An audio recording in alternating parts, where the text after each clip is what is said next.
মনে হয় না। তবে এখানে আরেকটা জিনিস দেখার ছিল, তবে এখন আর দেখে লাভ নাই, সেটা হচ্ছে রান রেটের বিষয়টা। যেহেতু group B, group of death, এখানে আফগানিস্তান, শ্রীলঙ্কা এবং বাংলাদেশ তিনটি দলেরই চান্স আছে দুটি করে ম্যাচ জেতার।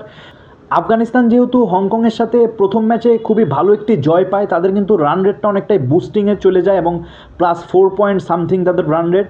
তাছাড়াও শ্রীলঙ্কাও যদি হংকংকে বড় ব্যবধানে হারায় দেয় এবং বাংলাদেশ যদি আজকে খুব একটা ব্যবধান রেখে না জিততে পারে হংকংয়ের ক্ষেত্রে, সেই ক্ষেত্রে যদি তিন দলই দুটো করে ম্যাচ জিতে, তখন কিন্তু বাংলাদেশ রান রেটের কারণে বাদ পড়ার একটা সুযোগ থাকবে।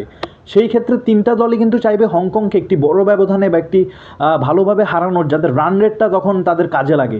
তবে বাংলাদেশ 144 রানের এই টার্গেটটা কত ওভারের মধ্যে চেস করতে পারবে, অথবা কয় উইকেট হাতে রেখেই চেস করতে পারবে, তাই এখন দেখার বিষয়। তবে আমার মতে বাংলাদেশের এখন এটা মাথায় রাখা উচিত না যে আমাদের রান রেটটা ঠিক রাখতে হবে। ভাই আগে আপনি ম্যাচটা জিতেন, কারণ ডিউ ফ্যাক্টরের কারণে যতটুকু মনে হচ্ছে যে চেজিংটা একটু কষ্টকর হতে যাচ্ছে। তবে একটা ভালো স্টার্টিং কিন্তু একটা ভালো ফিনিশিং দিতে পারে আমাদেরকে। সেই ক্ষেত্রে একটা ভালো স্টার্টিং প্রয়োজন, ব্যাটিং ধসটা যেন না হয় সেই ক্ষেত্রে লক্ষ্য রাখতে হবে। সেই ক্ষেত্রে বাংলাদেশের এখন এটা মোটেও উচিত হবে না যে তাড়াহুড়া করে রান তুলতে যায় কিছু উইকেট বিলিয়ে দেওয়া, এবং এই ম্যাচটা যাতে কোনো মতেই হাত থেকে আবার না চলে যায়। তো গাইস, দেখা যাক বাংলাদেশ এই ম্যাচটা কীভাবে জিততে পারে।